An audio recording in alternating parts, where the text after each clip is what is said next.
What's up, everybody? Josh Armijo here. I hope everybody's doing good and well and stuff. I got an album review to do for you, and I'm going to be talking to you about the debut album from the band Ritual Chamber, entitled Obscurations to Feast on the Seraphim. This is released on Profound Lore Records. Now, if you're not too familiar with this band, it's based out of San Francisco, California, and the best way to describe the sound of this project would be a very obscure, morbid, traditionalist style of death metal.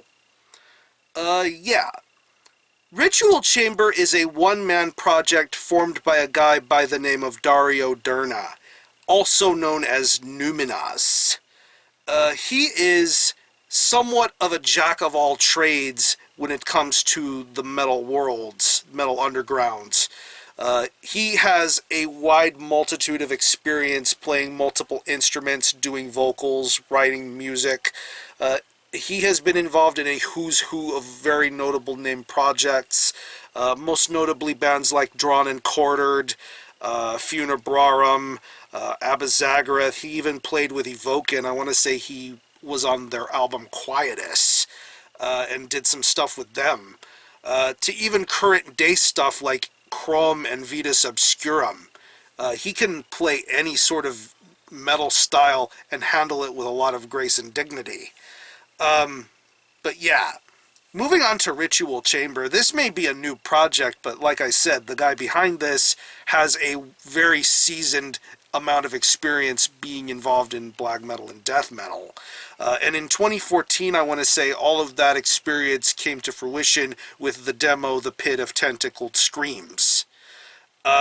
Really filthy, dirty, obscure death metal.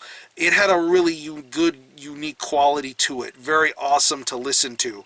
A very good take on a very tried and true sort of style of death metal. And it was a really good demo to listen to. Now we have the first proper full length from this Ritual Chamber project, entitled Obscurations to Feast on the Seraphim. It's 9 tracks, and it clocks in at around 59 minutes in length. And honestly, this is death metal that's very much dark, twisted, and morbid, but yet this is the kind of death metal that also will challenge your will, so to speak, in how these songs are structured and handled. It's a very intriguing sort of take on the style of death metal, but you'll feel very comfortable if you're into that old school, cryptic sort of style of death metal. And I think upon the first couple of listens, you'll have some opportunities to really soak it in. But once you listen to it some more, I think it'll attach onto you very nicely. Musically, I think this is some incredibly smart stuff. I really like the natural instrumentation that's being done throughout this entire release. When it comes to the guitar work, the bass tones, the drumming, there's just a lot of great musicianship being done here by this guy. You hear it on songs like The Eternal Eye and A Parasitic Universe. I mean, just some intelligently done guitar playing going on here. Very well structured riffs, a lot of tremolo style moments going on here and there. The way the songwriting is being handled on here really does make it feel like like you're listening to some traditionalist style death metal. It feels good, it sounds good, and it is very well handled. The bass tone has a great amount of attention to detail too. I think the bass tone is very well handled here, and pretty much like any sort of dingy, dirty, old-school death metal release, you can hear it quite well in this mix. I think this is a very well-produced sort of record, too. Drumming is very awesome, too. It maintains a very solid pace all the way throughout. Hold your attention. It's not too fast. It's not too slow. It does maintain a really good pace all the way throughout, and I think this drumming sounds really good to listen to as well.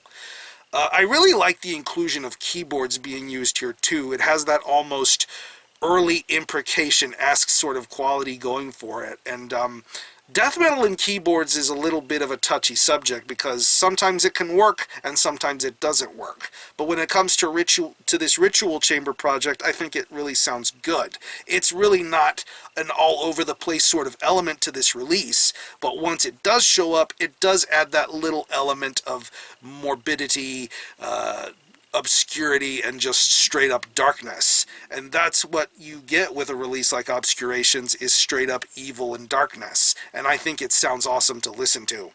And moving on to the vocals, I really enjoy his vocal style here. Very ominous, very bellowing, a little bit of a touch of reverb here and there, but it doesn't really feel distracting. I think his vocal performance is very solid here, and he really is in addition to playing all of these instruments, he really is the master storyteller here, talking about the things that he does here.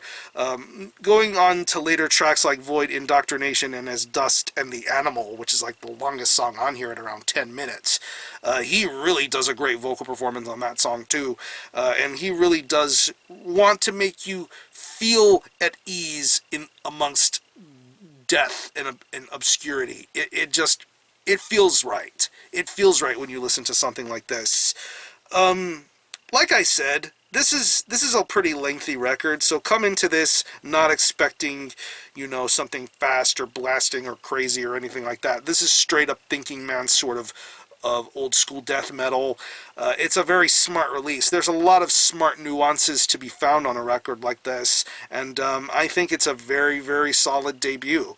I honestly prefer the demo a little more, but I think with Obscurations, I think it sets out to have its own sort of identity, and it's an identity that's very welcoming within death metal, and I think Ritual Chamber is going to have many, many more times and opportunities to showcase how crazy and weird something like this can be.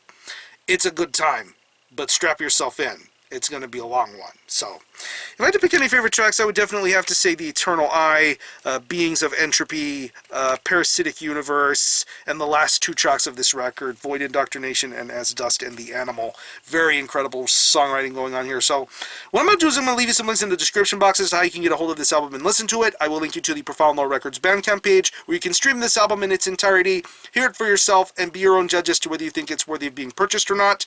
You can buy it digitally, and it is also available as a digipack CD through Profound Lore Records.